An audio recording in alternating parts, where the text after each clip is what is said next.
Trump ने America जाकर शहबाज शरीफ जिंदाबाद के नारे लगाने शुरू कर दिए हैं, तारीफें करनी शुरू कर दी हैं। अमेरिकी सदर डोनाल्ड ट्रंप ने एक बार फिर हालिया कशीदगी में पाकिस्तान के हाथों भारत के 7 तैयारे करने का जिक्र किया है।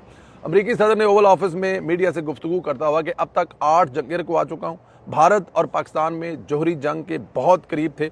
पाक भारत जंग के 7 तैयारे गिराए थे। सदर ट्रंप का कहना था कि वज़ीर-ए-आज़म शहबाज शरीफ ने मुझे कहा आपने, बल्कि उन्होंने कहा कि जिस तरह पाकिस्तानी प्राइम मिनिस्टर ने खूबसूरत अंदाज में कहा कि आपने लाखों लोगों की, मिलियन लोगों की ज़िंदगी बचाई है। ट्रंप ने कहा कि पाकिस्तानी वज़ीर-ए-आज़म का इशारा उस मुमकिना एटमी जंग की जानब था जो भारत और पाकिस्तान के दरमियान में हुई थी, और उसमें पाकिस्तान ने हिंदुस्तान के 7 जहाज़ गिराए थे। ट्रंप अब चाचू का जिगरी दोस्त बन चुका है। यही तासर मिल रहा है कि बेहतरीन डिप्लोमेसी है जो इस वक्त शहबाज शरीफ और फील्ड मार्शल सैयद हाफिज आसिम मुनीर साहब जो वो कर रहे हैं। मेरे ख्याल में ये एक